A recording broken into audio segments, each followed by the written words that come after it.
Hello, great people. Welcome back to our channel. One of the foremost renowned cleric in Nigeria has opened up on what God is showing him about the ill treatment given to IPOB and the negotiation or dialogue that the federal government is intending to have with bandits. And he had made his position very clear. And at the same time, the leader of IPOB, Nnamdi Kanu, have sent some very strong message to Governor Wike of Rivers State. All of this, we're going to present it to you in a jiffy. But if you've not subscribed to the channel, just hit on that red subscribe button and also the bell icon so that you can get notification anytime we publish our videos.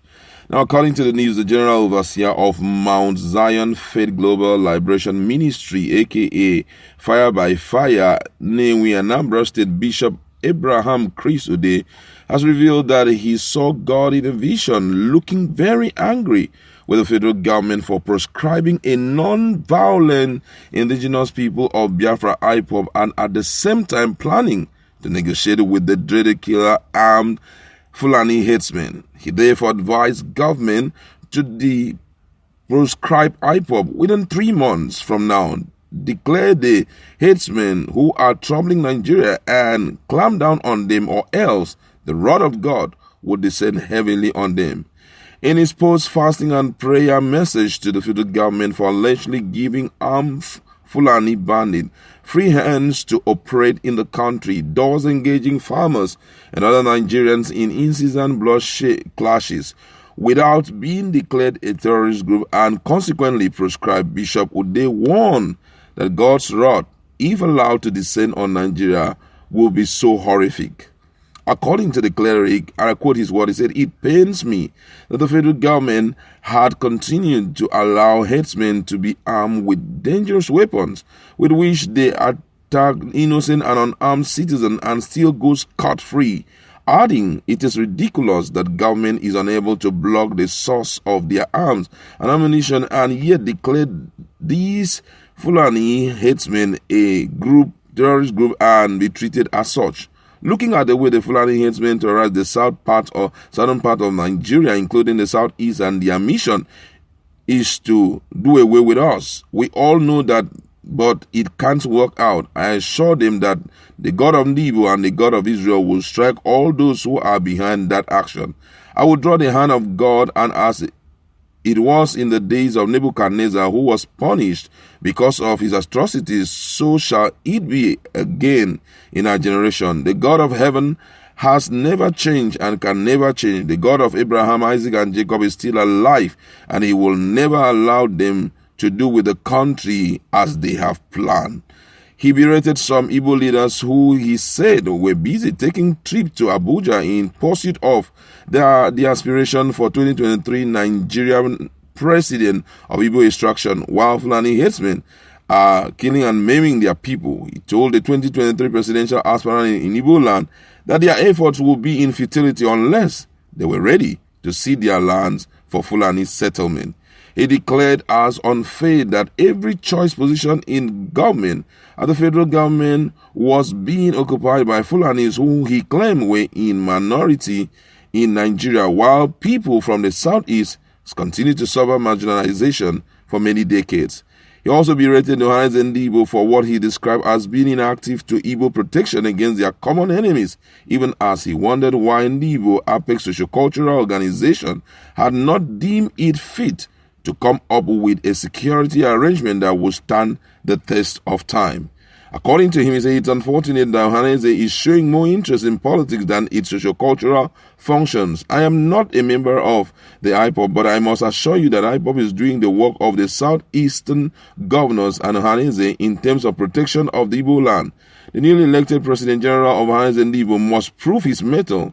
Let the Igbo Apex Sociocultural Organization ensure that there is adequate security in Igbo land while the governor continue in their sleep against the will of the people who gave them the mandate. Let them continue to chase rats while their house is burning. And in another news, the leader of indigenous people of Biafra, IPOB, Nnamdi Kanu, on Thursday had threatened the governor of Rivers State, Wike, over the Obibo massacre.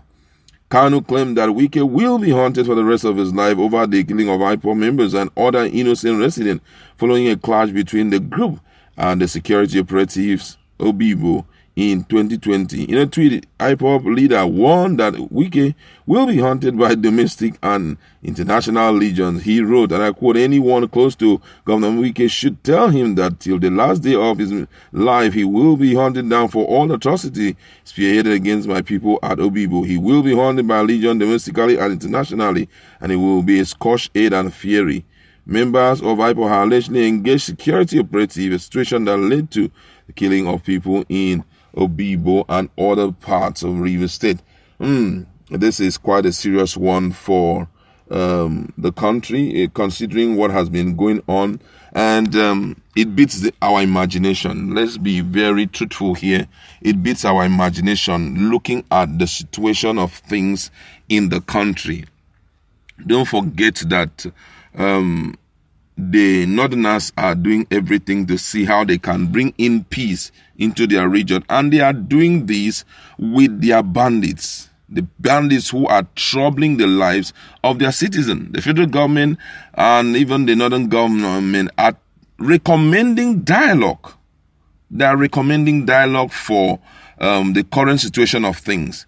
And according to Sheikh Gumi, who sometimes I consider him to be the Minister of Information for, bandit settlement. Yes, because he's always the one bringing us words and telling us what to do and all of that, such that have never been seen anywhere. He told Nigerians about what these guys need and had warned already. If you check our feed, you're going to see this. I warned already that nobody should be calling this guy's name. We should be calling them good names because they also do listen to news and all of that, which for me, it's quite unthinkable. I don't even know. I've never heard such a thing in my whole life. This is the first time I am hearing a sane person talking about bandits and criminality as if it's meant to be an integral part of a society that we have found ourselves. These guys are not some group of people who are agitating for a particular thing, say, this is what we are looking for, this is what we are looking for, and then government can look at it and proffer solution, and someone can also rebuke if they are being haunted. But it's a case of people getting involved, robbing people, taking people into custody, getting ransom and all of that, and you're saying they shouldn't talk to them anyhow. So what the prophet here is saying, the man of God is saying, is that God is not happy. But for me, I don't need a soothsayer to tell me that. You understand? I don't need a prophet to shake his head and begin to tell me that kind of story, because the truth of it's really glaring that it's quite abnormal looking at what these other people represent and what these other people represent. The activities on a daily basis points to the fact that, or points to who should be treated this way and who should be treated this way. This ESN, IPOB, they are calm, they are only agitating, and they are given this kind of treatment. There is another set who are doing worse, whom if you look at records, what they have done thus far is most inimical, I tell you. But yet, they are being pardoned and all of that. There is no way the forces of the earth, even if it reacts in future, it will be against us as a nation. And with what Nnamdi Kanu has said to the governor of Rivers State is a strong one, and I don't know what the reaction will look like when this info gets to the ears of Governor Wike. But however, I'll leave that on your table. Just go to our comment section, let's interact. What do you think?